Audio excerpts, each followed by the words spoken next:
Good evening and welcome to Monday night's Fools Rush In.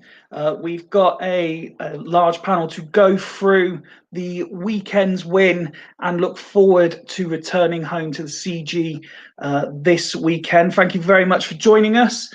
We hope to be a lot more entertaining than the England national team currently are, that is for sure.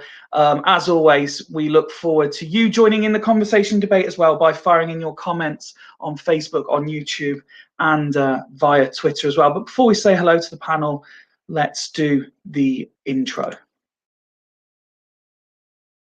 Take my hand, take my whole life too, but I can't help falling in love with you.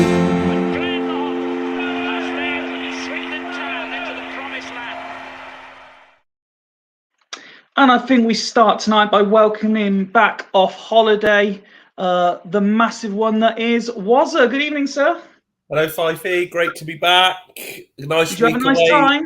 Lovely time, mate. Nice and refreshed. The weather was good, but got away because there was hardly any football apart from watching this tosh that you're watching on the telly at the moment. But it's good that the football season is back and we're getting there and it's back on. Let's go.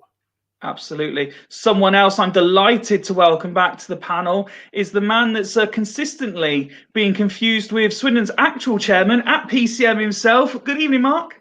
Good evening, Stephen. How are you, sir? I am very well, thank you. How are you? I'm very, very well, actually. I'm very glad to be here and not being quite so busy at work and all things in general life. So bring it on, boys. Bring it on indeed. Next up, let's say hello to Woody. Hello, sir. Hello, you're right. Sorry, Very I well, was just getting my cup of tea, ever so craftily made by my daughter in my favourite cup. Table service. Yeah, I'm good. I'm good. How are you? Great episode last week. At the end of last week, by the way. Thank you very much. That's very kind. Thank you for taking the time to join, and we appreciated your comments flooding in throughout as well. Next up, let's say hello and good evening to the man with the artwork behind him. Hello, Ned. Hello, Mr. Five. I have been expecting you. How are you, sir? I'm absolutely wonderful. Thank you very much. Excellent, excellent. Glad to hear it. And finally, can we say hello to the man who comes across a certain way, but I think it's very, very important that everyone associated to Fools Rush In sees him in his natural state. So before we say hello, let's see what this young man had to say about the win after a few sherbets on Saturday. That was silly, man. I just fucking pressed the button, man. Evening, lads. Love you all. Long time. That's fucking. Yeah. And I was right. I said Swindon would win 2-1, and we did. Centre, innit?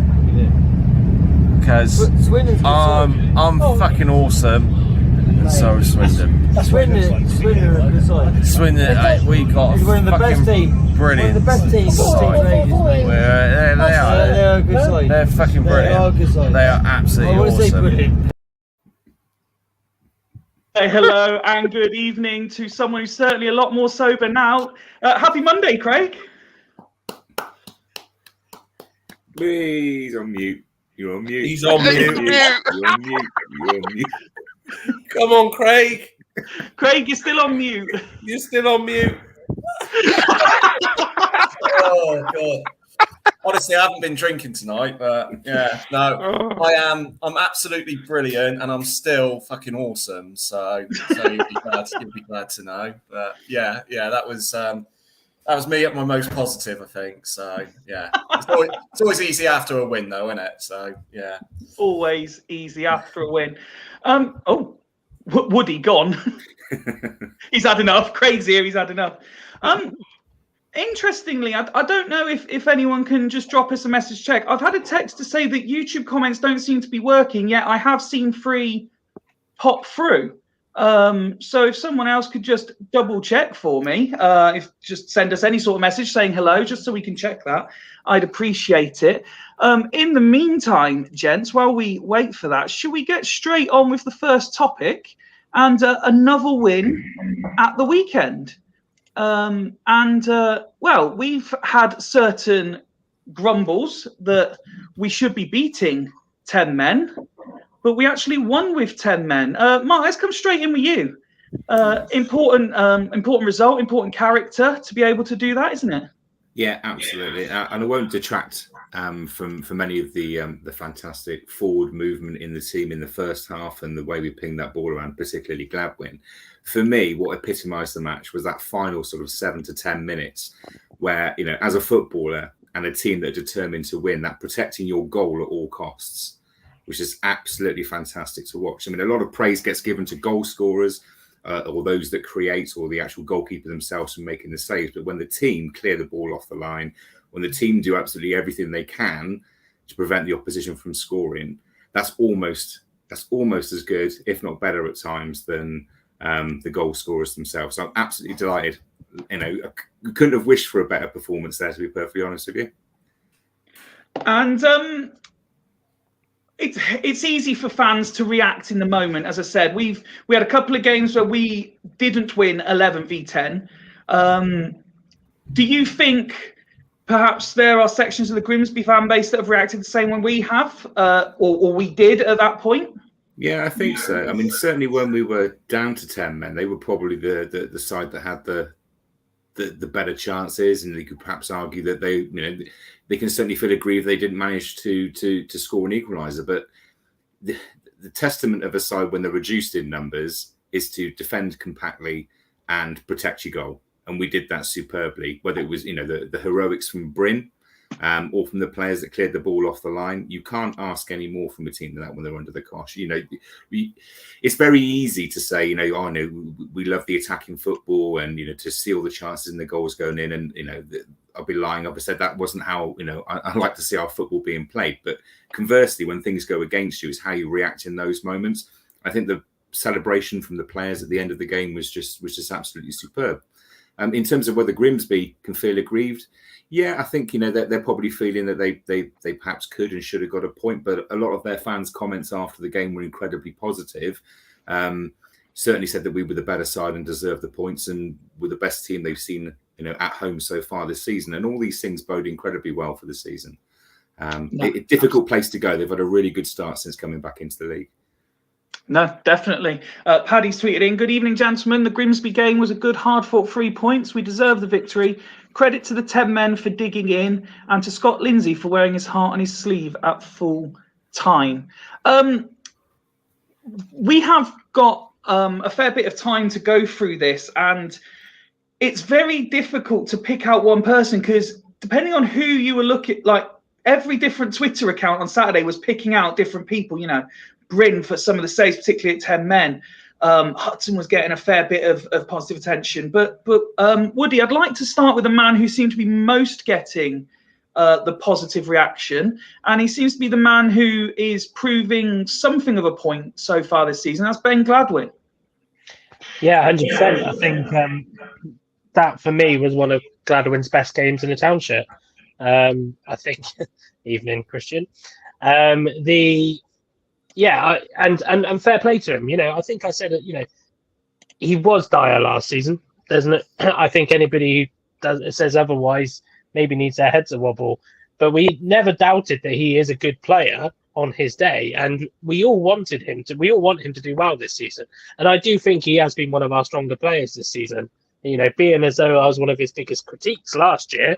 But yeah, it just seemed that sometimes players, everything goes right for them in a game, in terms of even the luck goes their way. And it was for Gladwin as well.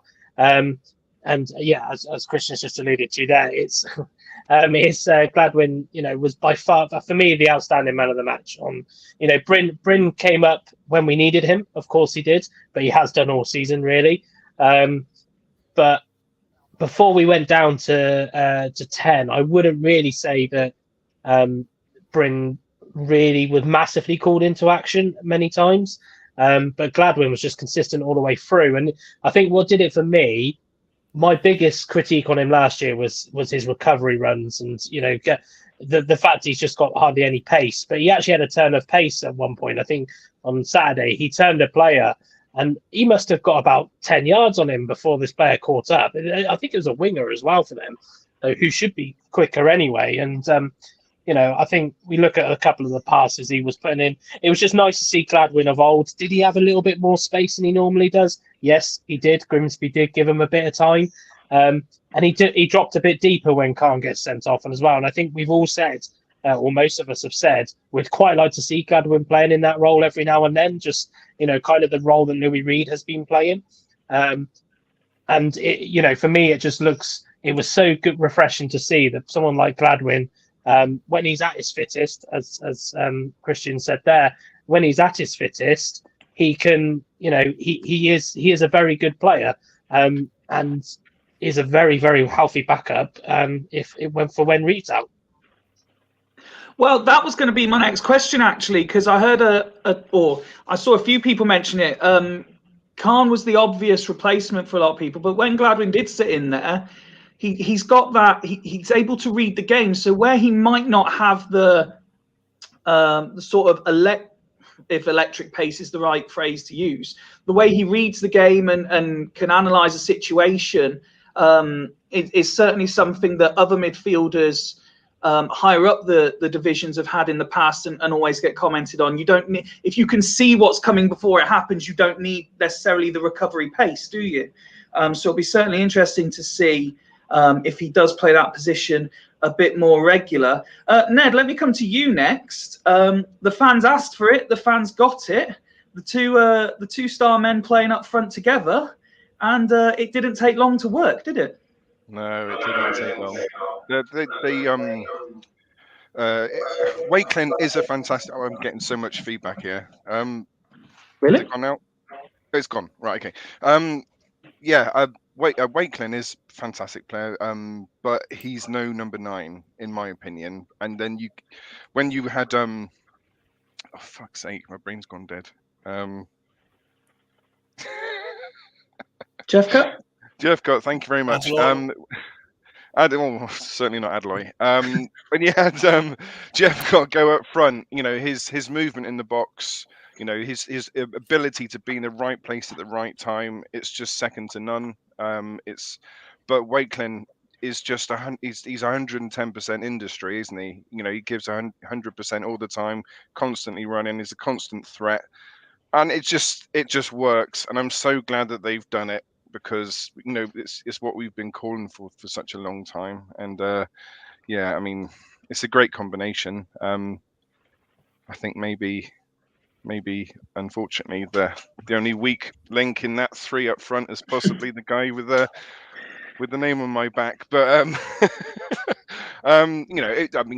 Shade's done really well as well. I think, to be perfectly honest, I think the 3 of them together have done really well, and in that game they were superb. So Shane's becoming quickly my favourite player.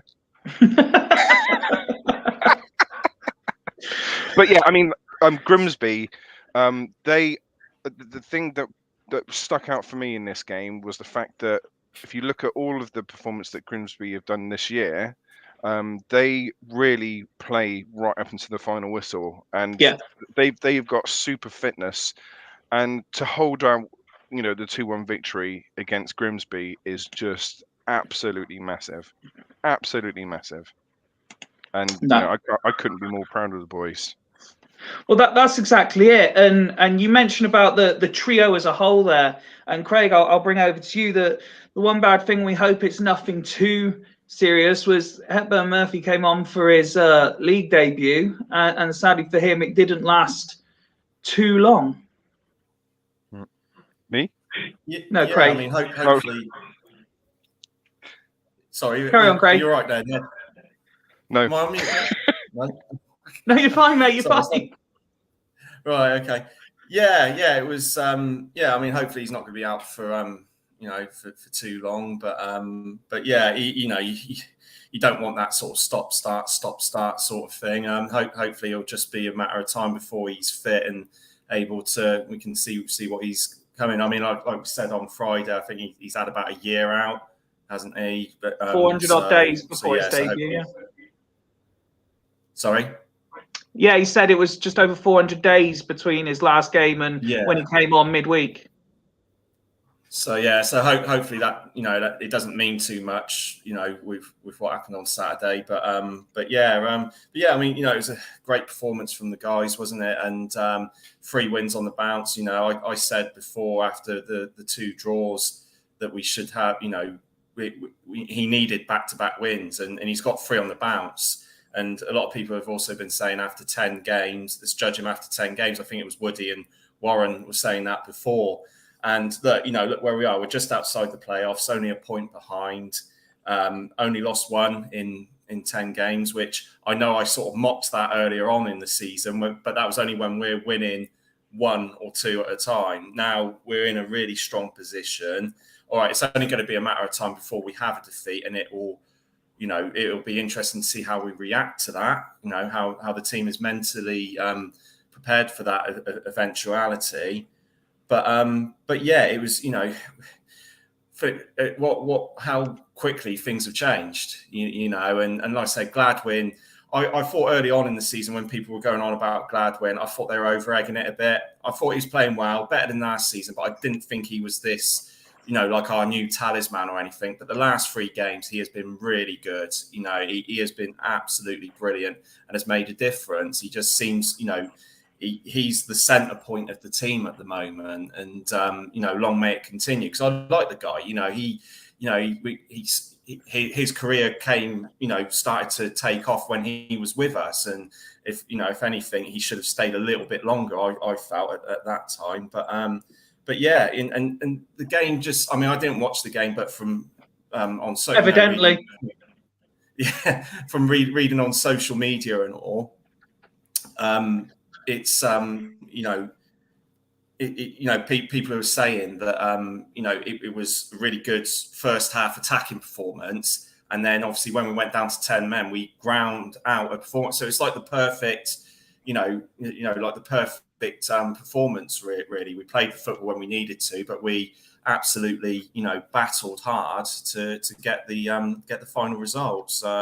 So yeah, it's looking good, and all right, we've got a tough game on Saturday against Northampton, but I'm definitely a lot more confident than what I was, a couple of weeks ago.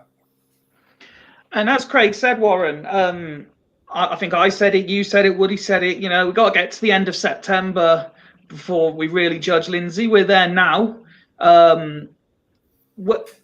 And it's fair to say the last couple of results have changed I'd say the majority of the opinions, because it was looking bleak at one point.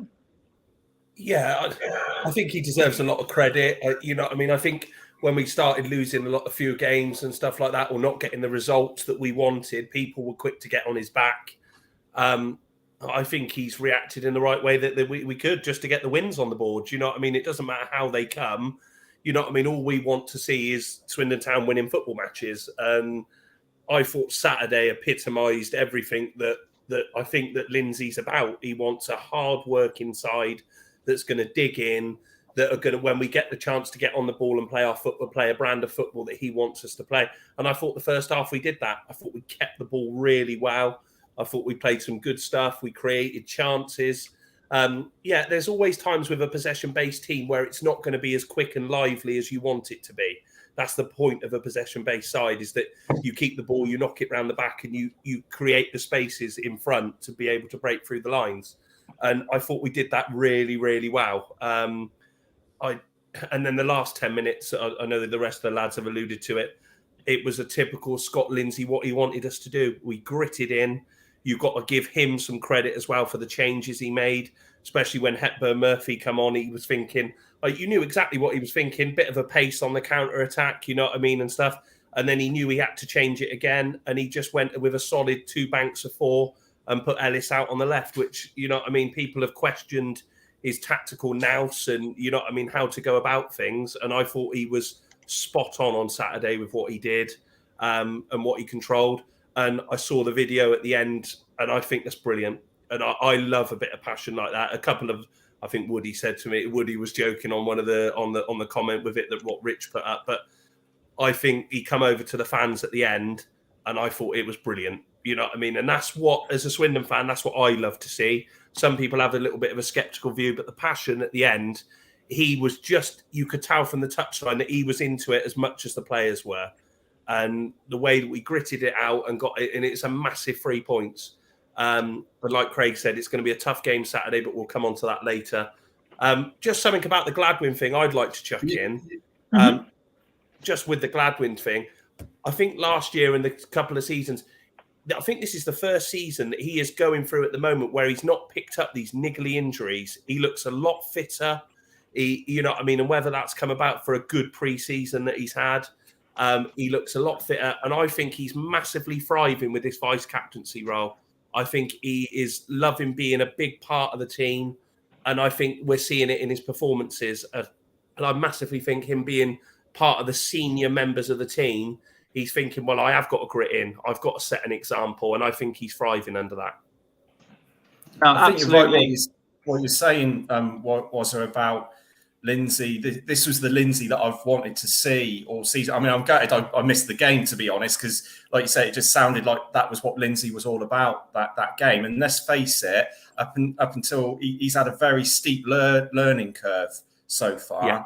And now that he's starting to show Lindsay the manager as well as being Lindsay the good coach, because he's always going to, like with Ben Garner and Luke Williams and people like that, they're going to have that sort of good coach, not a good manager.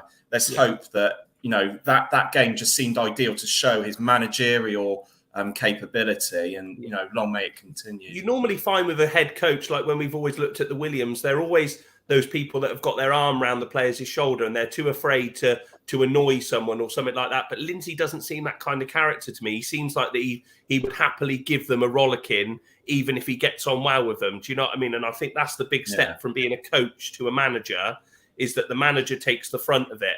And I know he is a head coach, but he is the front of it at the moment. Do you know what I mean? And he will take the rap, you know what I mean? And stuff like that, which is the difference with the coach's side of it. But I think he's thriving. You know what I mean? Long may it continue. There is going to be a few bumps. We're not going to win every game. And you know what I mean? That's where, if we do lose a game, we can't go back to panic stations. You know what I mean? He's pulling through the right side at the moment, and we've got to give him that chance. And you know what I mean? We're playing really well at the moment. It's great. I think he's brought enough credit put in the bank to be given a bit of slack now for the next month. And I hope so. I hope so, because I think someone put on the group, we've got a tough run of games coming up now. We've got some tough fixtures against some good sides in this league. And you know what I mean? We've got to give us a chance that we're going to go at these teams. And hopefully we've got the confidence now and we can, have a go at these sides now. No, that's absolutely it. And as we said, and as some of the comments have said in the chat, I mean, we spoke about Gladwin and a couple of others. We spoke about the forward line. But, we've not really touched on Bryn yet. Hutton was getting a lot of praise. Blake Tracy, again, getting a number of positive comments as well. And I think it was Mark in his initial bit actually said, you can't take away from whether it's part luck, as I think it was partly mentioned as well. But the togetherness makes that solid defensive display, doesn't it? And that's why defensive players like these are getting the plaudits in a performance like that. So it's certainly going to be interesting. And it's also, I flashed up the comment from John there, and we'll talk more when we come to looking at Northampton. But it's great how just a couple of results changes everything. Because he's saying there, and whether it's partly tongue-in-cheek, but I do know he and Ben were exchanging messages the other day on Twitter about this. He probably does believe that we will win the next 5, and who would have thought that a fortnight ago, that people would be thinking we could win another 5 in a row at this stage. So it's great to see that sort of that negative mindset shift and a lot more positive. The other thing I did want to mention was regarding that sort of togetherness and how much the whole squad. I think you said the celebrations there at the end. Everyone working together. There was a suggestion, about McCurdy and stuff beforehand, and obviously that's been and gone now. Do we think that this squad, I know Woody doesn't like the term gel, but do we think this squad now is implemented and they kind of all know what they're doing, and it's there, the blueprint is there now for Swindon Town moving forward? That's just open to anybody. Yeah, I think so. I mentioned in the chat earlier in the week that about giving like Lindsay 10 games or so to really see where our season would go. I think I've extended that out to maybe 12 games just on the basis of the squad we have now is slightly different to the squad we had at the very start of the season and before the window closed. But yeah, I mean, you look across the pitch now and players are finally starting to click and perform. We can't take away from the fact that Shade is starting to perform in the last couple of games. Gladwin's been consistent. Players from last season like Louis Reed who haven't quite hit the heights yet. It's almost insignificant because the rest of the team have pulled their socks up and are carrying the team forward. I mean, players like FBT at left back. I mean, I had never heard of the guy before we signed him. Who would have thought we'd have been so lucky to pick up a player of that quality? I mean, he just looks absolutely superb. Again, he's almost certainly going back in January, isn't he? Yeah, unfortunately, but you never fall in love with a lone player, right? But we've got Ellis back. It's great to see him get a few minutes, and he'll only get fitter between now and January, all being well. And it's great to see a few of the young lads that have been on the fringes get their opportunities to go out on loan, hopefully come back and fight for a place as well. So, yeah, the squad it's changed so much. We had 19, and we just scored a third goal. England are 3-2 up. 19 signings in the grand scheme of things. It was a massive churn. They've taken time to get to know one another. I agree, and I will maintain that we don't need to talk about gelling as a team. They're professional footballers. They understand positions and where they are on a pitch. They just needed to understand the intricacies of each other's play, and for Lindsay to get his ideas across for them to actually put together consistent performances with the match plan that he's wanted. The last few games we have started to play more front foot, attacking, flowing football, but we've also shown that we're now quite capable of holding our own, and that confidence is only growing. So next few games, again, we'll come on to those, but the next three matches, if we can come through those unbeaten or the sort of 6-7 points, then we're definitely going to be ready for the winter period and going into next year. No, absolutely. And moving forward, as I say, we've got a very difficult month coming. So it'll be interesting to see how we deal with that. But we're certainly in a better position to do so. Let's turn our attention, if we can, Woody, to the other Swindon Town teams this weekend, and maybe you could give us a little overview as to what happened and what's coming up this week. So both the senior teams unfortunately went out of the cup at the weekend. It always felt like it was going to be written in the stars, isn't it? After the good news of the end of last week that came out from the main club, which is great to finally be announced. But then obviously the first team went down to London Seaward, lost 2-1. Evidently, the game was as tight as it sounded. I haven't watched it back on the recording yet, but unfortunately the Dev side did lose. I won't repeat the scoreline, but it wasn't a very pleasant scoreline against Oxford United. But it was always going to be difficult because they're a well-established development side with a lot of money invested into their squad. So it kind of gives us a good idea as to where we want our sides to be, and they're in a higher tier at the end of the day. Where are we at this weekend? The first team have got Moneyfields, which are a decent, they're a decent side. They've come up from my old club's league, Aberdeen's old league. They won it. They pretty much probably should have been promoted a couple of seasons ago, but they did get upset at the weekend. I think they lost 2-1 to Keynsham at the weekend. So, we'll be looking to pounce upon that. Very physical side. Again, a little bit of money branching around, although I don't know how public that money is. But yeah, it'd be good to get the refocus back onto the league. I know that James made quite a few changes last Sunday or yesterday. He made quite a few changes to the squad. That was always planned. He rested a couple of players. And then the Devs have got Portsmouth, which is also down by Moneyfields. But we're at home. We're at Fairford this weekend. We're playing at Fairford rather than down Ampney.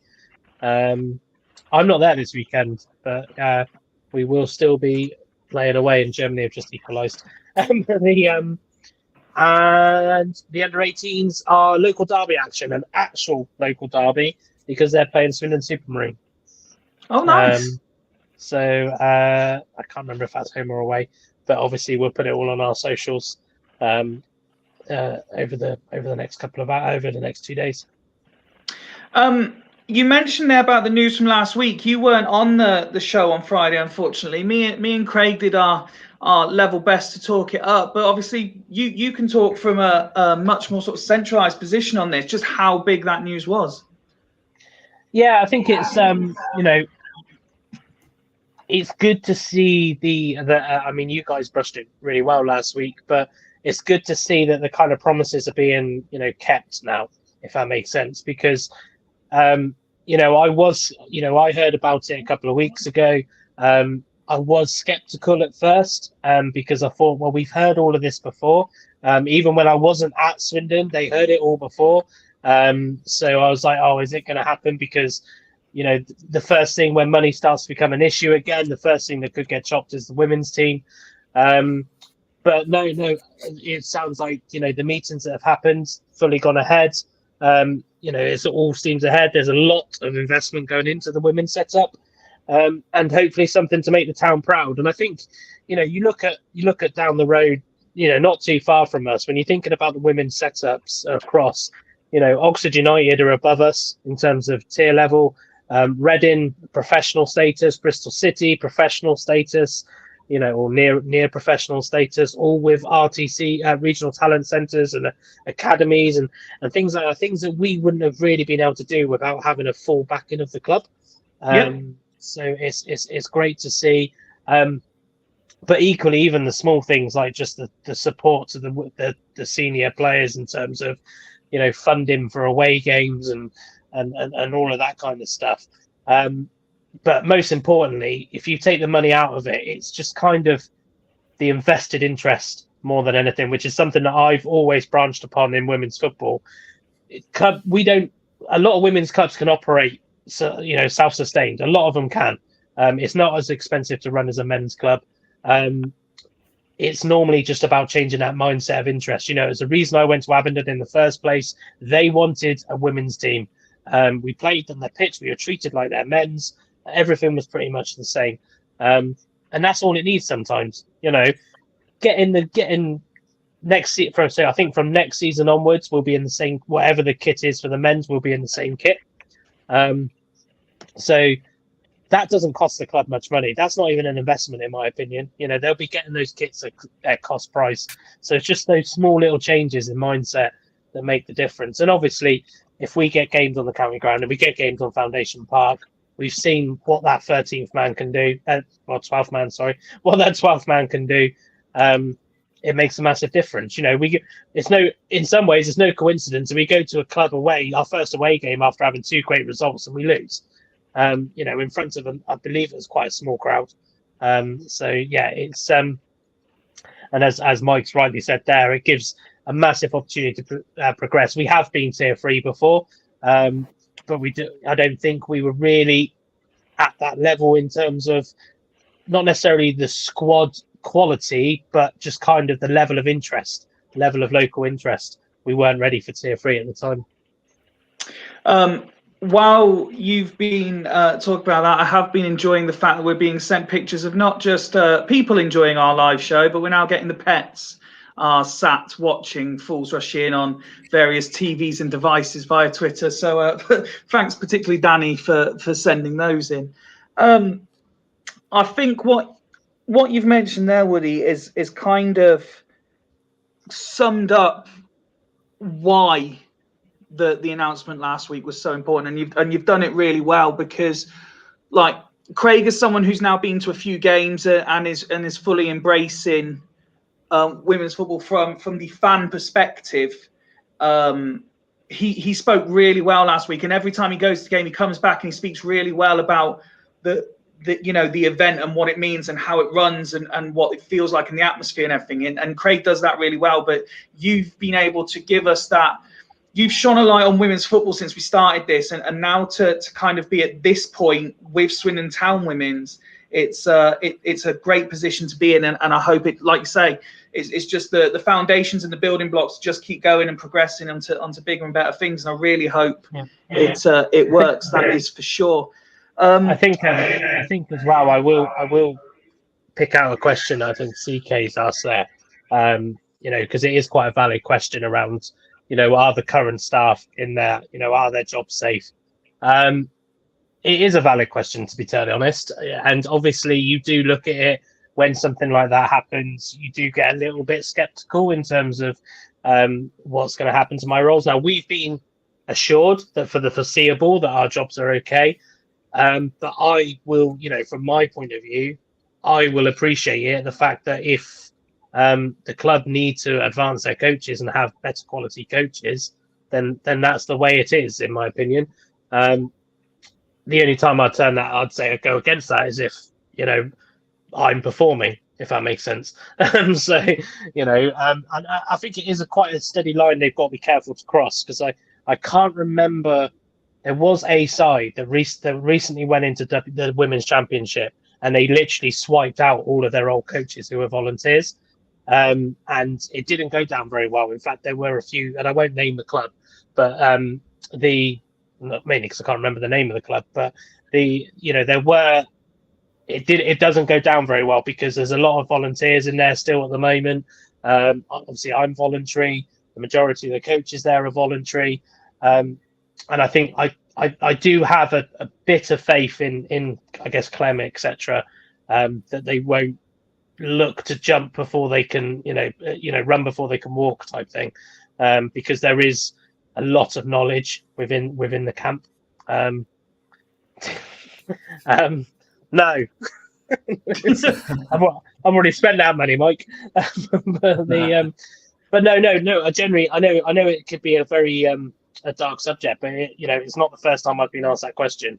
Is your job safe? Because I am probably one of the lowest qualified coaches in terms of on paper in the club. It's a very valid question, and I think we've all been told that we're okay for the foreseeable future. But I think a lot of the coaches there will join me in the aspect of, if the club need to get better and they need to improve the coaches and they need to improve what's in there, then I think sometimes we have to face it that we might not be at that professional standard that they want. The announcement obviously brought differing opinions. There was a lot of positivity around it. I'm going to flash up this comment from Christian from one side of the divide, if you like. At the same time as that popped through on Twitter, Paddy tweeted, "The women's game is on the crest of a wave at the moment. It really is positive to see Swindon Town doing this." I presume you'd be much more on Paddy's side of the argument than Christian's at this point. Would I? I don't think it would have changed, if I'm honest. I think it still would have happened. I don't think it would have happened as quickly as it has. I think England women's, because I know these conversations were taking place long before, we won before we won the Euros. They were taking place before, but I do think that it has accelerated that a little bit. It's made it. It's brought into light a lot more. It's an interesting point you made. I missed kind of the Anthony Don's point. They're another club that are kind of going on the same path. Actually, funnily enough, they've invested a lot. They're playing at Stadium MK and all of that kind of stuff. So, but yeah, I think I know the conversations were taking place. It was one of the reasons I moved to Swindon Town Women's, because I was sure it was going to happen. But I think it did accelerate it. I think there's no doubt that it's accelerated the interest, and I think Clem had to be explained the women's tier football system over here and all of that kind of stuff. They wanted a business case from us in terms of whether we were sustainable, and all of that kind of stuff. So they really were taking it seriously before they jumped ship. But I don't know what happened to Clem in this period. The latest period he was in Australia, but he kind of came back and just went, right, we're going ahead with it and we're putting all of this into place.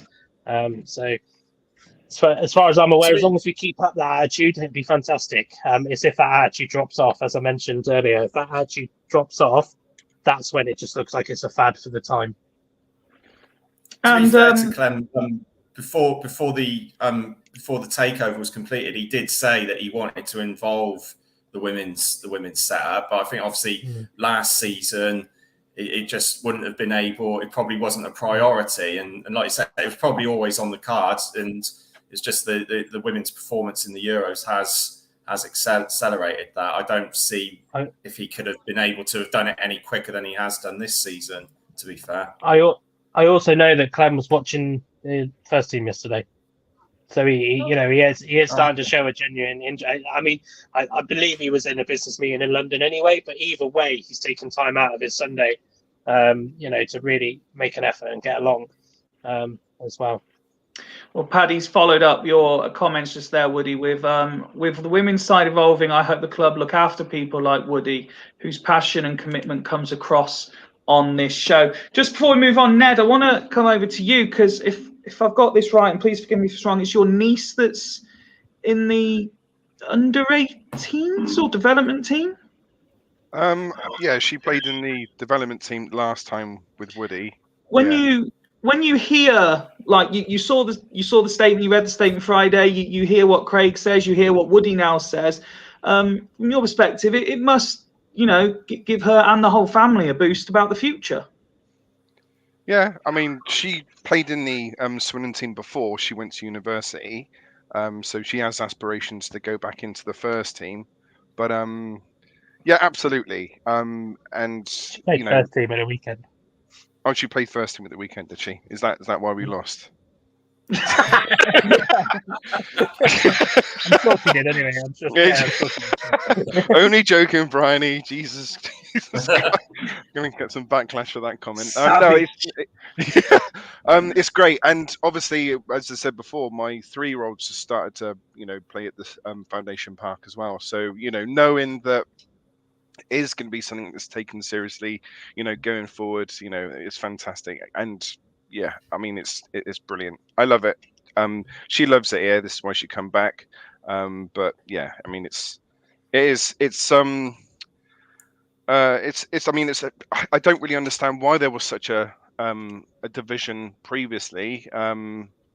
Because it seemed to be when she was playing previously, it seemed to be heading in the right direction then. I mean, it wasn't Swindon owned then, but it seemed to be heading in the right direction then. But yeah, well, we all know Lee Power's a flipping dickhead, and he's probably got a lot to do with it. But there we go.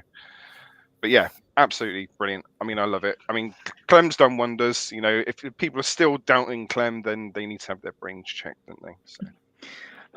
Woody, are you able to just clarify for Mike there for me before we move on to Northampton? Yeah, I'm 95% sure that it definitely is. 95% sure that it definitely is. The fact that Mike's questioned it has made me think, is it now? But I'm sure it is. I'm definitely sure it is, because we're trying, when the first team are away, they're trying to get the development team to play at Fairford. The facilities it's not better. I love the way it's better, but it's just a bit more of a opportunity. Proper club. Yeah, opportunity. Proper club's probably the wrong one. Probably used the wrong word. Sorry, down empty. I love the facilities there. Let's move on then and look ahead to Saturday. Wazza, let's bring you in the conversation here then. Optimism high? It's going to be a tough game. You know what I mean? They're on fire. I just had a little look while we were listening. They've won the last 4. Northampton. I know we've won the last 3. So you know what I mean. The devil's advocate there with that one, but this is going to be the test, isn't it? I think we were in the middle of a bad patch when we played Leyton Orient, and we got a result out of that game. And now we're looking at a team that are up there on merit. I think they're a good side. They've got Hoskins, who's scoring for fun. Who's a very good player at this level. I think it's going to be a real tough game. But, you know what I mean, we're going into it confident. You know what I mean? And we're at home, the crowd will be on side. I think everywhere it's going to be that sort of atmosphere where we know that we're playing against a tough side, and we've got to be that 12th man, haven't we? So, you know what I mean? I can't see a lot of changes. I don't think it'll be very fair for a lot of changes to the lineup. The only one, and for me, I think he would be right to do it. I think Williams comes back in. And I think that might be controversial to a few. But who for? So for me, and this does he replace? So the question is, I suppose, does he replace Wakeling, straight swap back again, or does he replace Shade and one of them swap sides? So the for me, as horrible, I think Shade stays in the team, and the reason he stays in the team is that if you look at a front three with Wakeling, Jeffcott, and Williams, is there someone really there to stretch the opposition defence? And for me, there isn't. You know what I mean? I think you need to have that balance in a front three, that there's someone that's going to get beyond the defender or show that little bit of running at, you know what I mean, running at the opposition. And I think Shade's getting there. You know what I mean? I think he's slowly starting to improve. I think he was used as a bit of a scapegoat the last few games when we haven't been playing well. And I think now there's a bit of confidence in the team. I think we might see a better Shade. I think personally that it'll be Jeffcott will be dropped, and I think Wakeling will go back into the middle. And I think then it'll be Shade and Williams either side. And because Lindsay has alluded to this, and I think we've all said it, last year when we had the likes of someone like Davidson, we relied massively heavy on him as being that central focal point down the middle.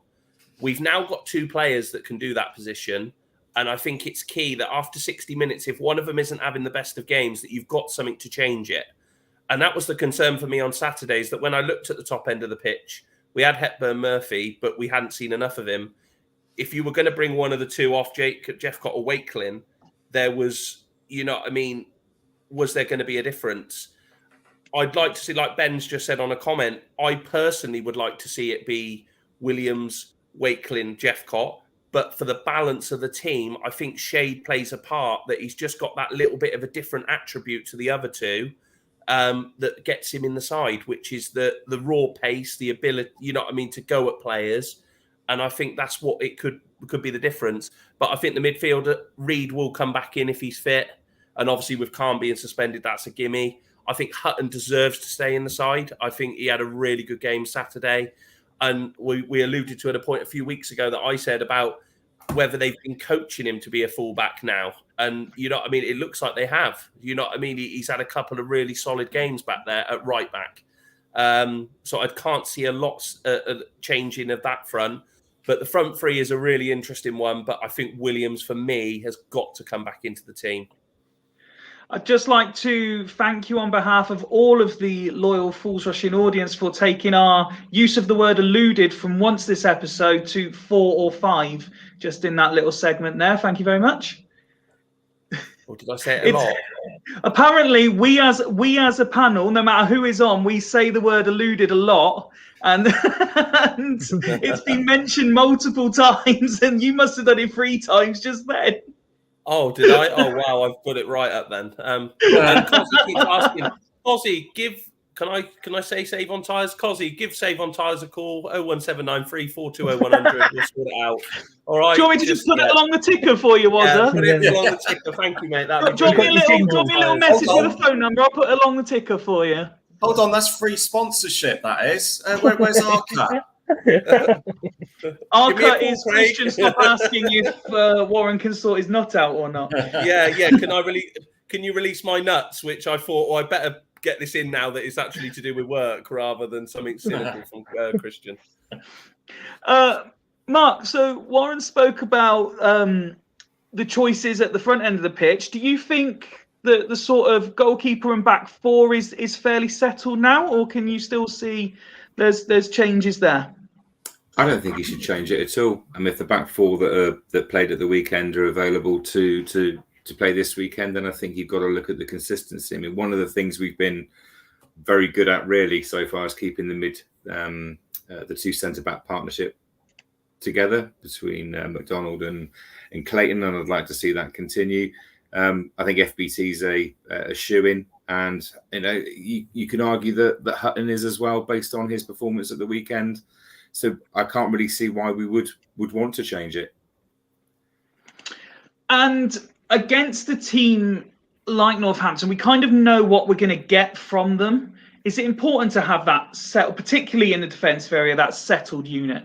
Yeah, 100%. I mean, I think any successful side needs to have a settled defence. I mean, I think we've seen over many seasons where we've had to chop and change players at the back, or where we've had lots of injuries, or where we haven't had sufficient cover, and have had to put the wrong player in the wrong position. You know how detrimental it is to the team as a whole. It's once you build partnerships, particularly at the back, then your clean sheets improve, or the number of clean sheets you have improve, and the number of goals you concede overall improves. And obviously, there was a lot of talk of McDonald originally coming into play in a back three, but I think he's settling in quite nicely now. As a back two partnership. So it's probably a bit of learning for him, and maybe slightly different to what he was expecting when he came here. But he's slowly growing on me as captain material, and I know a lot of people are kind of a bit marmite over the type of player that he is, but I'm liking McDonald. He's got all the hallmarks of being a really good captain at the back for us, particularly with his success rate at the aerial duels, which you tend to get a lot more of those in League Two than perhaps you do in divisions higher up. But he's good in the air, and Clayton's really composed on the ball, and he's just got better and better every single game this season. I mean, he was one of those ones that maybe surprised me. I think being an ex-Liverpool player and an ex-Liverpool captain of the side that he was in, thinking is it hyperbole about the background that he's had, but he's come and he looks a player. How somebody else has not seen the quality that he has, and gone, there's a player that's definitely first team material. We've got to take a punt on him. It's just massive kudos to the recruitment team for getting us what looks like an absolute gem. I just want to come back to you. Was it? Can I just? Oh, sorry. I was going to ask you one point on the front three. I think it largely depends. I mean, I think we've got. I don't disagree with what you're saying about who we should have up front as the front three.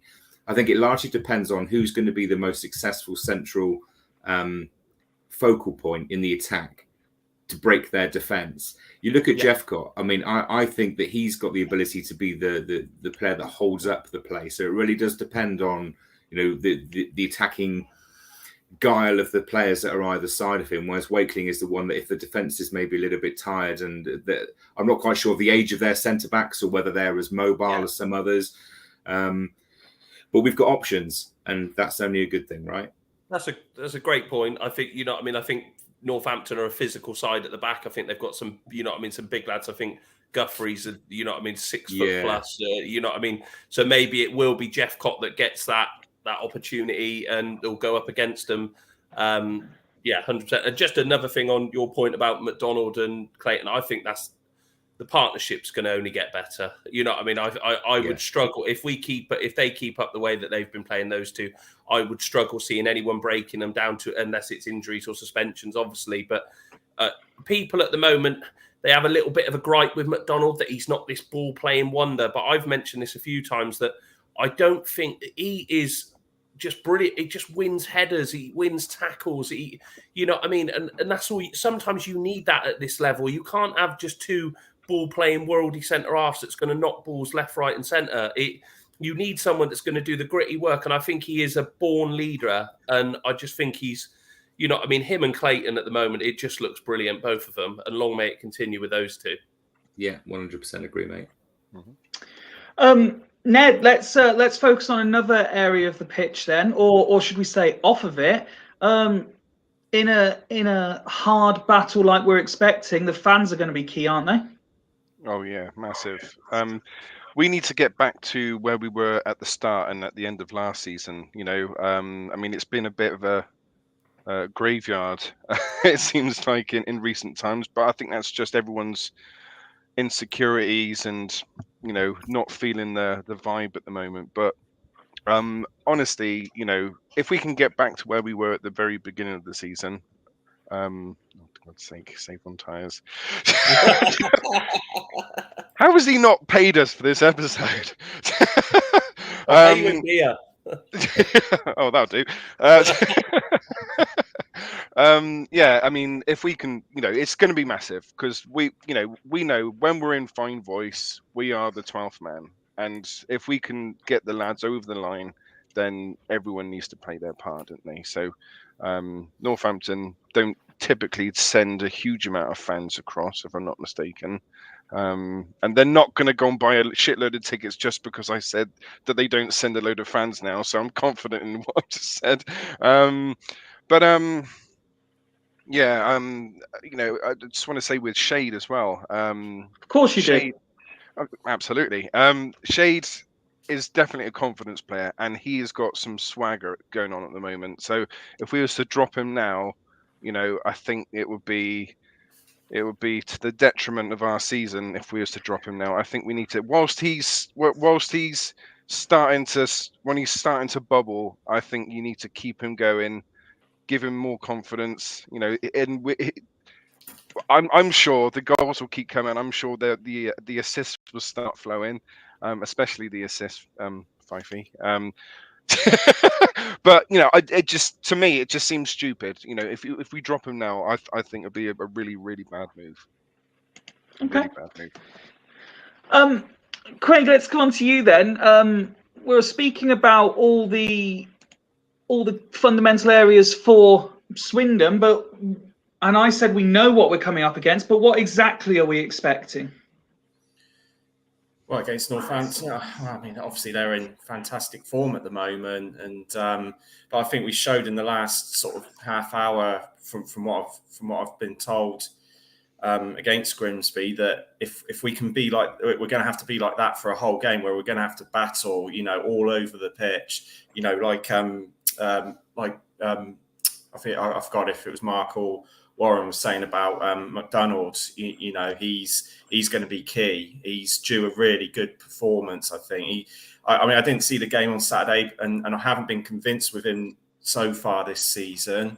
But this will be the type of game where I think he will thrive if you know, because they got two big forwards, haven't they? And it's going to be hard. Clayton's a bit lightweight, you know, so he could get muscled off the ball. Brilliant on the ball, don't get me wrong. He's a good ball playing defender, but you look at him, he is the type of player that could get out muscled by the Northampton forward line. So as long as McDonald gives him some protection, and also no, not Khan's suspended now, isn't he? Maybe Gladwin, if he does go into that deeper role, if Reed isn't fit, you know, he's got the physical presence himself to be able to do that. So yeah, it's going to be a lot of battles all over the pitch, sort of, especially on the physical side. And I think with Wakelin, he is, even though he's small, he is quite stocky and he's strong enough, and he doesn't get knocked off the ball easily at all. So yeah, it is going to be a really, really tough game because they are in form. But you know, it's two teams that are in form, so anything can happen. And we know, like you say, we know what to expect from Northampton, and it's the type of game where a few weeks ago I'd have been dreading it, because you know we normally struggle against those sorts of teams, don't we? But it looks as if Lindsay has adapted his game or his process towards dealing with these teams a lot more quicker than what Garner did last season.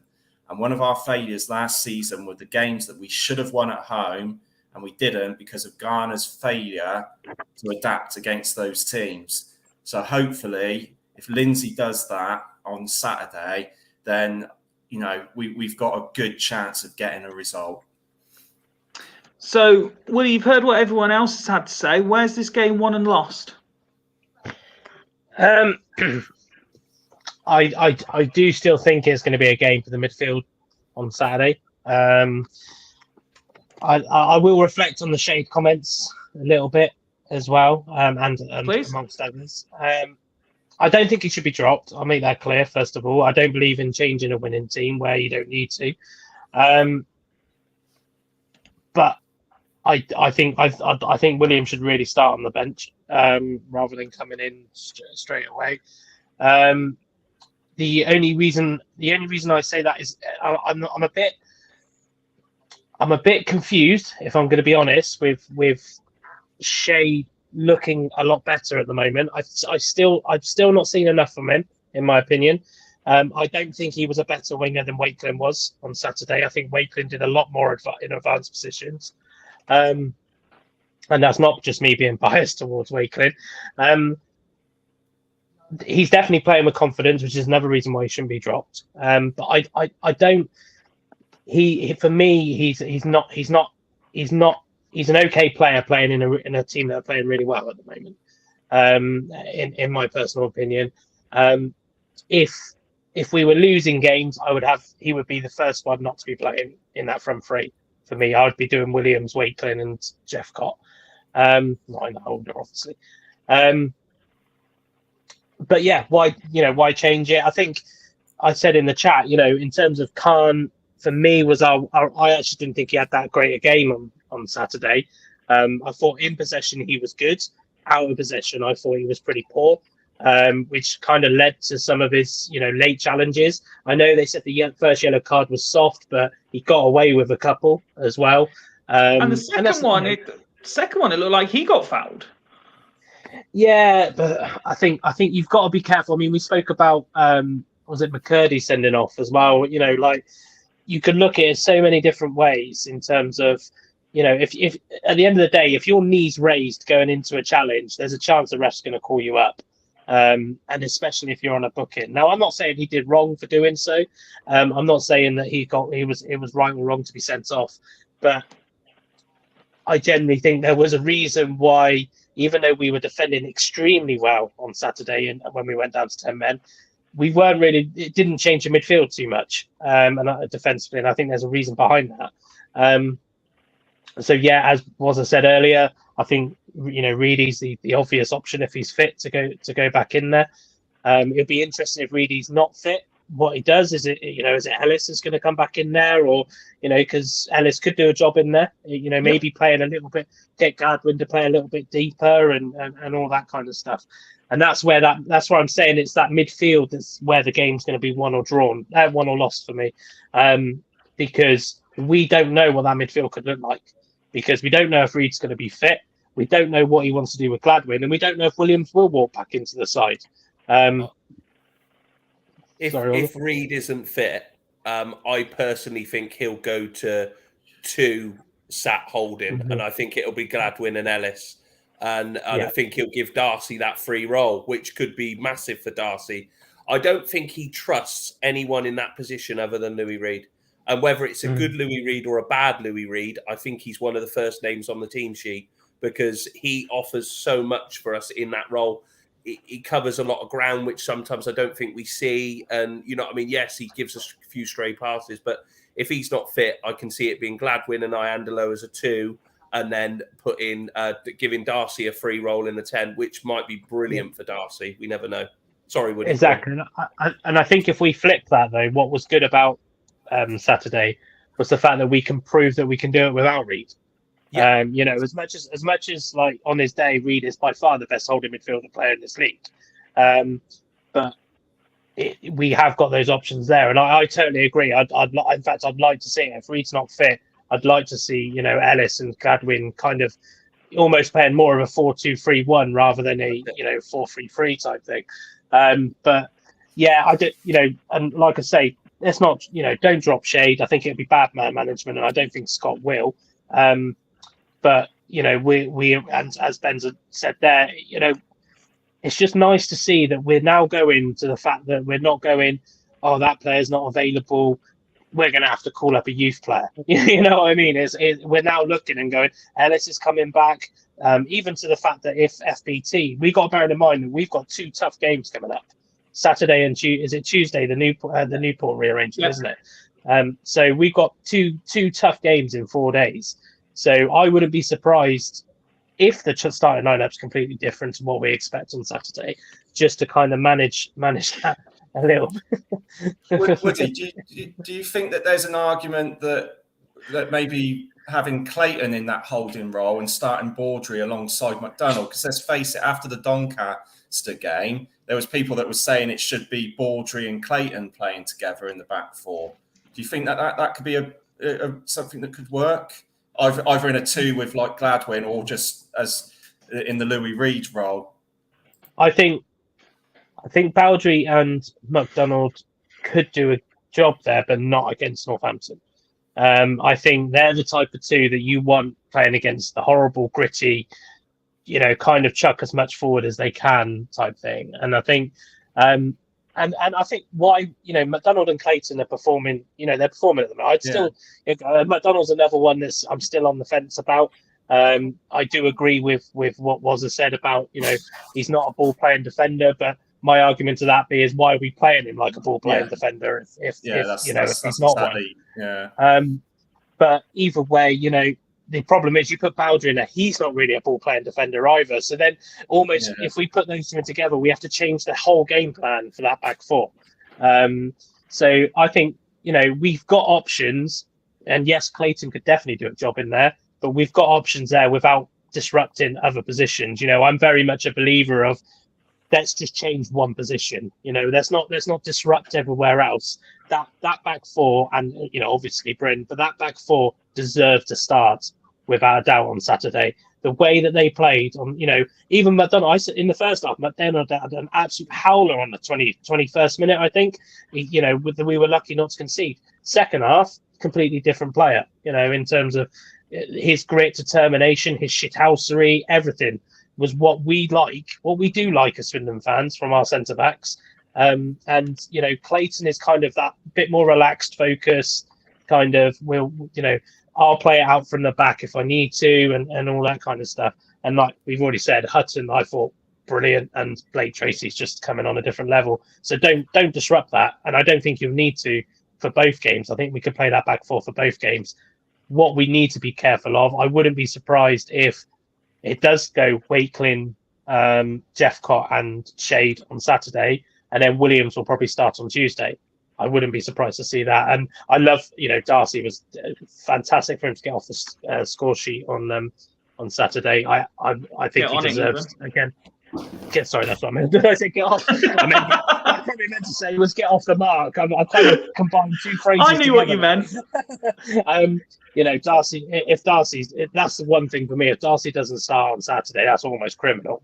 But it's I think Khan's out. If Reed's not fit, put Ellis in there. Let's give Ellis an hour if we need to, and then let's just concentrate on getting the lead before we make changes. Let's go round as we normally do then, and a quick fire round of score predictions while the discussion about where Andolo fits in the team. Everyone's saying what a good player he is, apart from Ben, who is, football's all about opinions, and he doesn't necessarily agree that he has the same attributes that everyone else does. And I will leave you to think about this question while we do the score predictions as well that Claire's just sent in. I'll flash it up on the screen for you. But Wazza, score prediction for Saturday, please. 2-1 Swindon. Nice, Mark. 5-2 Swindon. Nice, love it. Ned, at the last score. Wow. Right, so if we can defend from corners and we can keep Hoskins quiet, I reckon. That's two massive ifs. It's massive, but that's their keys to victory, isn't it? If we can keep them quiet from corners and keep Hoskins quiet, then we've got every chance of winning. I do apologise. I may have spoke over the actual score prediction. We've got 2-1. everything else apart from that. 2-1. 2-1 Tam. Yeah. Nice. Craig? Yeah, it's going to be an incredibly tough game. It's going to be incredibly close as well. You're going to send us another drunk video? No, I'm not drinking Saturday, unfortunately. No, but I'm going to go one each. One apiece, okay, Woody? Right. We're either going to win 2-1 and then smash Newport 4-0, or we're going to beat Northampton 4-0 and only beat Newport 2-1. So I'm gonna go a little bit less optimistic and go with my 2-1 for this Saturday. Okay. I will follow that up as well and say that we will win. And I think it will be 3-1 is my prediction. Let's move towards our concluding subject, and as has now become traditional, we come to the questions submitted by the audience. Always Woody's favourite part of the show, because I never give him chance to prep an answer and then expect something really detailed and sensible from him. We have had a couple of questions, and as promised, the game that we just could not fit into the show because we would have gone well over 2.5 hours on Friday, I have saved for this one as well. So a nice easy one to start you off, gents, has been submitted by John. He couldn't decide what question he wanted to ask. He likes to submit one question per episode.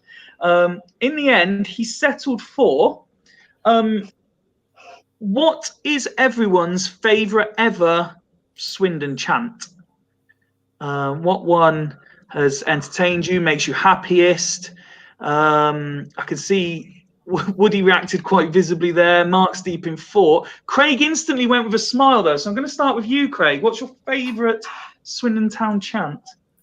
And we all pissed up the wall. Yeah, turn the man aground into a public lavatory. Lovely, lovely. That's the one. That was the first one in my head, and yeah, love that one. Nice. Let's go with Wazza next. Just because it was like when I first started supporting Swindon Town was it, and I loved Sam Parkin, and for me it was super Sam. It was just my first memory of watching Swindon. It was just that chant got me, and yeah, that was the first one that popped into my head. So obviously I get to see these questions before you guys do, but I had the exact same reaction you did, Wazza, but mine was a different player. And the first one that popped into my head was Stefani. Whoa, he's better than Zidane. He plays for Swindon Town. Stefani. Whoa. Ned, let's come to you next. Tough, but I think I have to go quite recent and say Ginger Pele. Nice, love it. Everyone knows the words, and it's great to sing. Let's go with Mark. You've been waiting patiently. Let's go to you, and we'll save Woody till last. Well, yeah. Initially, I was going to default to one of the Sammy Parkin chants, but I was suddenly thinking, what do I like most about the chants? There's the one when you can hear all sides of the ground singing. So the classic when the Reds go steaming in is always a great one when it starts in one sound and you hear it echoing, and it really does get the atmosphere pumping. So that one for me, please. Okay. Woody, as they come flooding in from the audience. There's only one, isn't there? Fools Rush In. That's got to be the only one that's the winner. Surely, it's where our name comes from. Other than that, no. Was a jumped in before I did. Sam Parkin was one of the first chants that I definitely remember chanting a lot of. I do really like the 1969 chant as well, but I just wish we stopped singing it now. I'm kind of bored of it, but when it was first a thing, it was really, really good. It was the one that really got the town end going. And then there was one.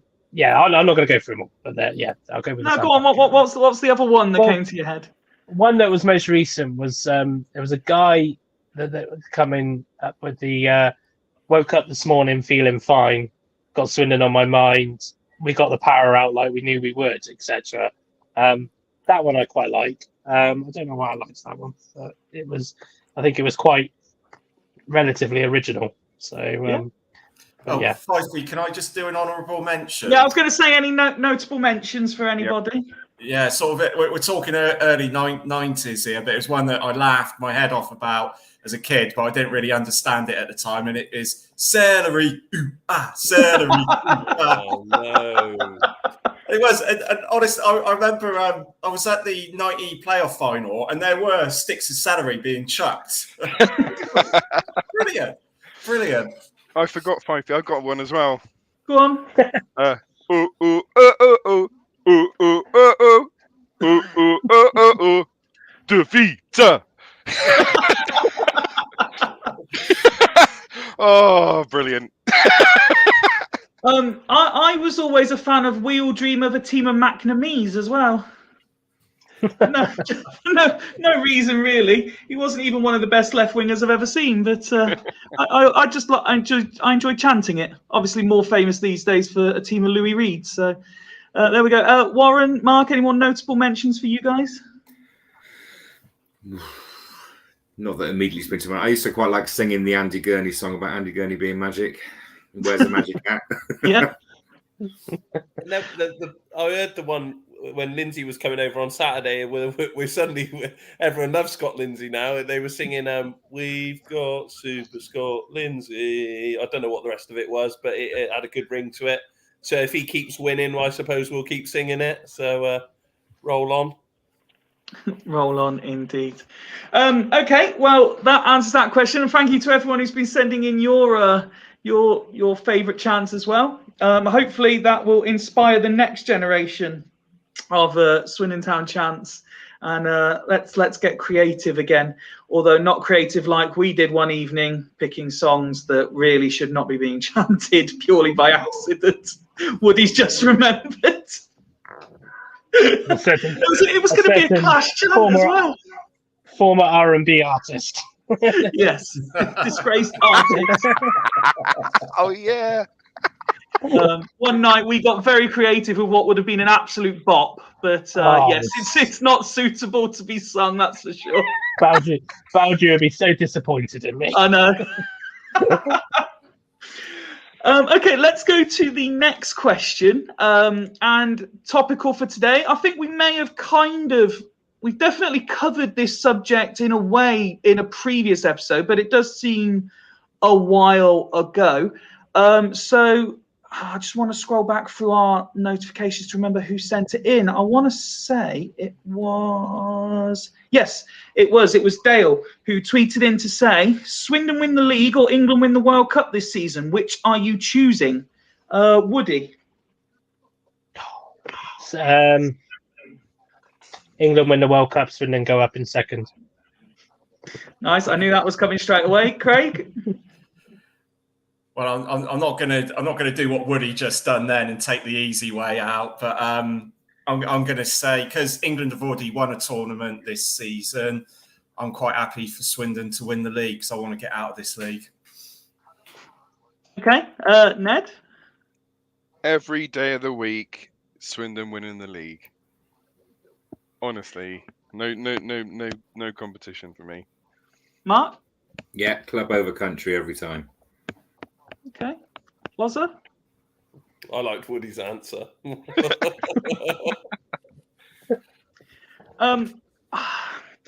Because of the way the question is asked, I would say England.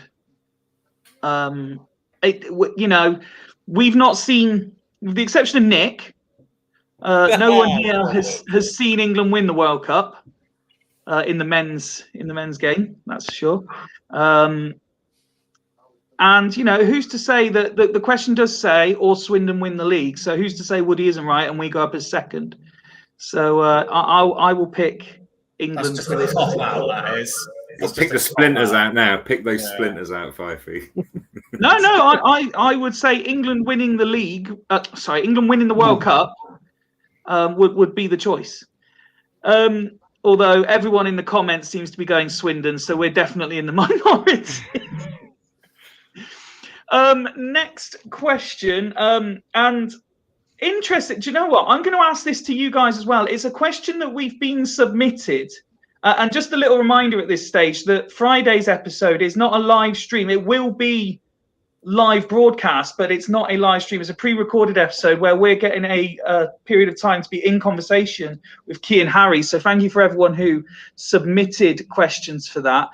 We got sent one in that I've been asked to ask him, but I want to ask you guys as well, because I think it might split you guys as much as it'll split those watching. And it reads like this. Chant and Darcy are looking longingly at your last chicken McNugget. Who are you giving it to and why? Wazza. What a question.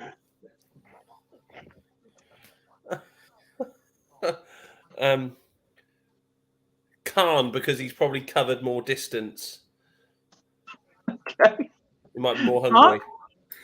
I'm going to give it to Ronan because he scored a goal. Okay. Ned? I'm not going to share.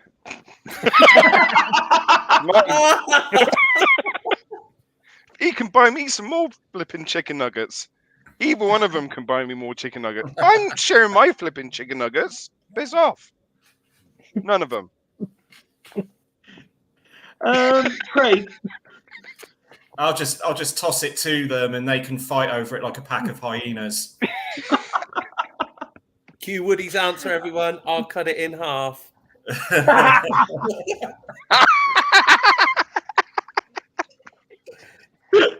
Sorry, Woody. Are you cutting it in half, Woody? Sorry, Woody's not sharing. No. Look at him. No, I'm giving it to Gladwin.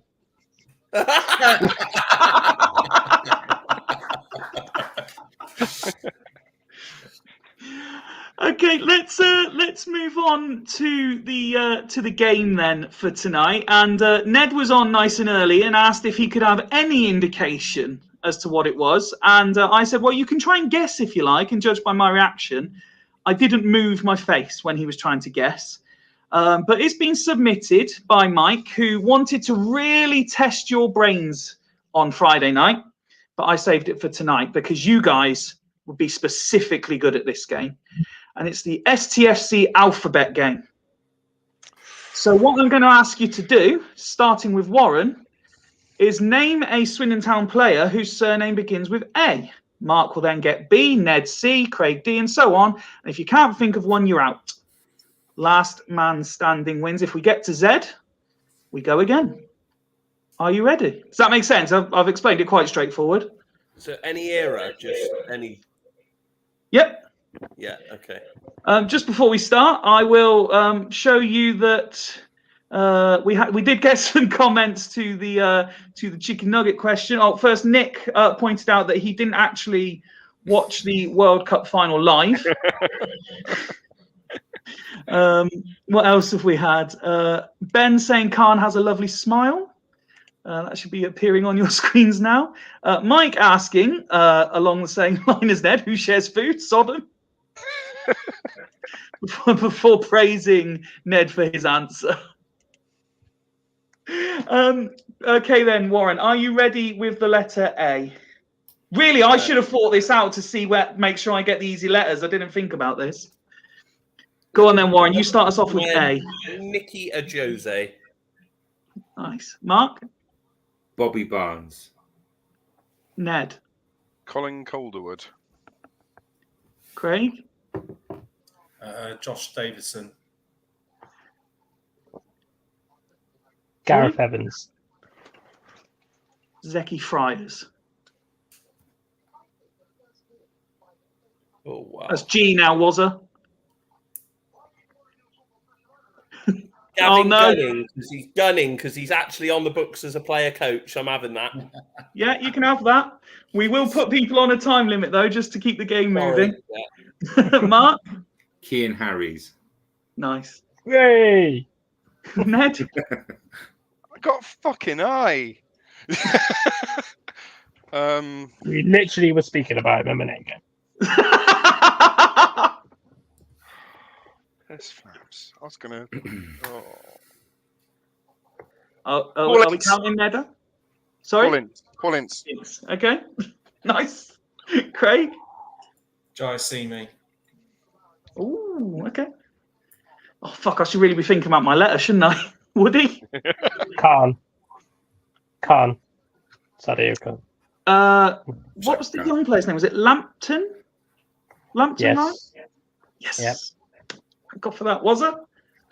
What am I on? M. M. Oh my God. McDonald. Donald, okay. People are trying to help by sending the comments in as well, but I'm not flashing them up. Mark? Peter Noble. Noble, okay. Ned? Lloyd O'Para. Okay. Craig? David Priest.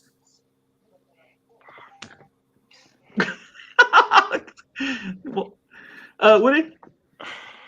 Wow, I'm out here, and I fucking cute. We're bound to have a. We must have had a player called Quiros or something like that. I think I'm out. Fucking cute. This is far too slow, says Mike. Can anybody help very quickly Woody with a Q to keep the game going? Ben's pointed out you got a para but not Iandolo, Ned. Oh yeah. I'm trying to think of a you. Stop talking. Anyone help with a Q before we move on? It looks like Woody's been unfortunate there. So we continue on then, and I will go Nile Ranger. Oh, Mike's just come in to save you as well. Oh, of Nile course. Ranger. Jimmy Tony Quinn. Shade. Bloody Quinn. Yeah. Tony Thorpe. Ned? Fuck.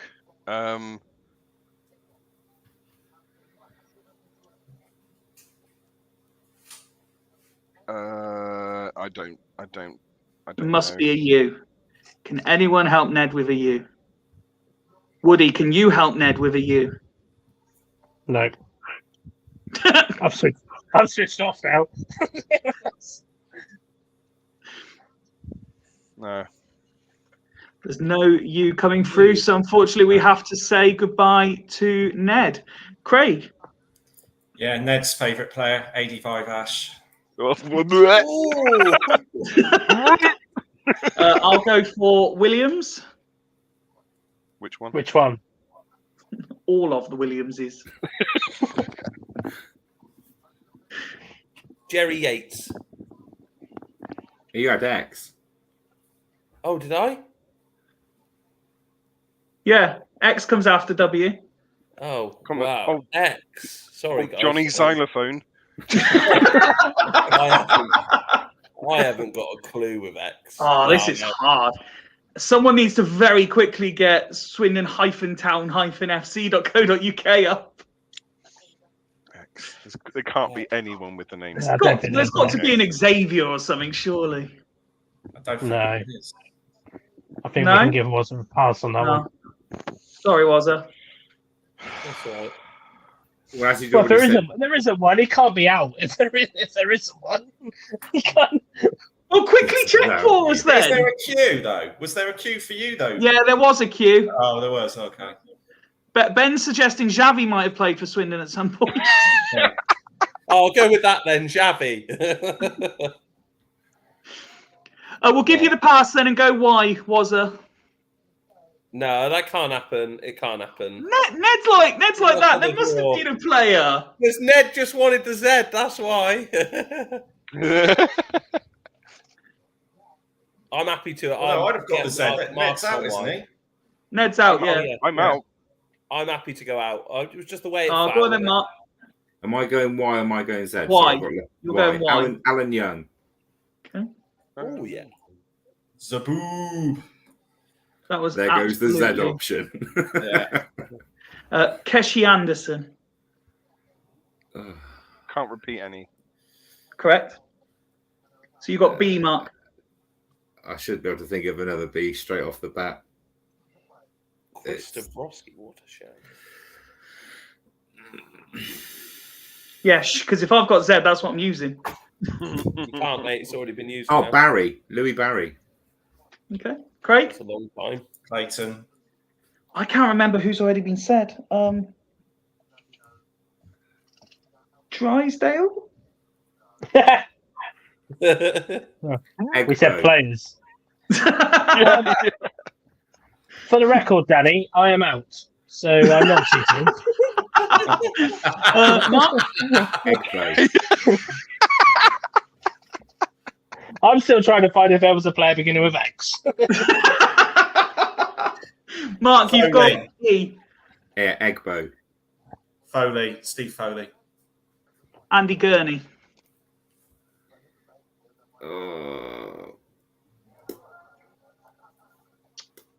I could do H. Already done Harry's. How long? There must have been a Harris somewhere along the lines. I don't know what his first name is. Though. Rolf. Rolf, yeah. Well, There wasn't any players beginning with X, by the way. Well, thanks to Ben, I'm going to go Iandolo. Lucas Jukovic. Ooh. Kyle Noyle. Nice. For fuck's sake. Gone blank. Come on, Craig. 5, 4. Hold on, nobody else got a fucking countdown. Oh, fucking hell, I've gone. Oh, no, I'm out. I'm out. Oh no. Yeah. Mark's so much fucking cleverer than me. So what have I got? M. Yeah. Ryan Mason. Luke Norris.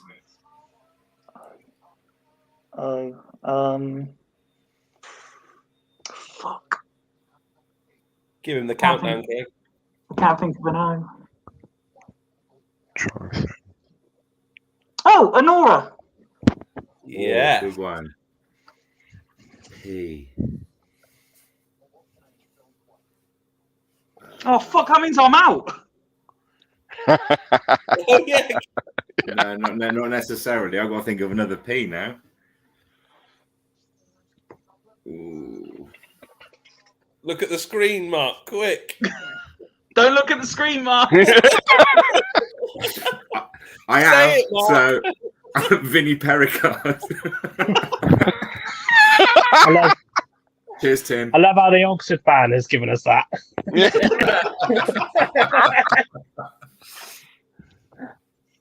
There's not a Q, is there? There's probably another Quinn.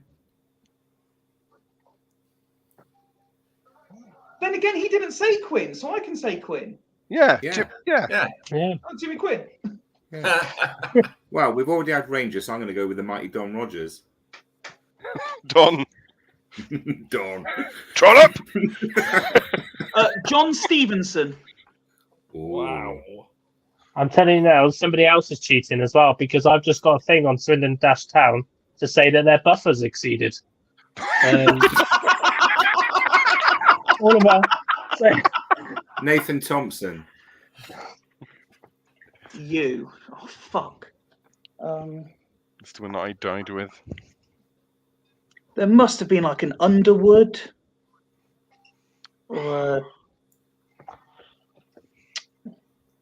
What's the website? I can't think of any other name that would begin with U other than Underwood. Did Usher ever play for Swindon? Sang about him. Usher. Think I'm out on you. No, I'm going to have to concede to Mark. I can't think of a U. Well done, Mark. Well done, Mark. Cheers, Well done, Mark. well, Mark. Some notable mentions in the chat for those of you that weren't cheating. If I go back up, we had, so after Quinn got mentioned by everyone, Adam Rooney for R, Chris Zabrowski for Z, Benson for B. Who else did we get? Hoddle for H, Chris Hay for H, Hunt for H, Ashan Holgate for H. Who went out on H? Was it Craig? No, I went out on Al. Who else did we get? Miggs for M, Ling for L, Mullin for M, O'Brien for O, Pericard got mentioned. Cheers, Mike, who submitted the question. It was actually Mike who sent us this game and then proceeded to say, "You're awful at this." You should come on, Mike. Show us how it's done. Danny did try to help me after suggesting that Woody was cheating. She suggested I go with the youth player Up Pericard. Oh, Up, you prick Up shot. Richard. Up Richard.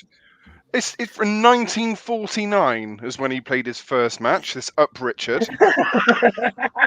And the only other one was Billy Uzzle from 1896. Y equals Yasser Kassim. No, it doesn't. And then we've got That was a Ben joke, saying, Oh, okay. Good. we've got Ben congratulating Mark. We've got Tim saying, well done. Ben saying, very wise man. Not youth, I meant old players, says Danny, who also wants more games like this. That takes us nicely just over the 90-minute mark for today. Just a reminder again that that Friday's episode will be a pre-recording conversation with Keane Harris. For those asking where the likes of Ben and Nick are, they're saving their voice because they will be on the panel for that one, joining me to talk to Keane, who has said that he is there's pretty much no subject off limits, so it could be an interesting conversation. But from Wazza and from Mark, from Ned, from Craig, and myself, thank you very much as always for watching. Thank you for your contributions. And until probably next Monday again live, goodbye. Take my hand, take my whole life too, but I can't help falling in love.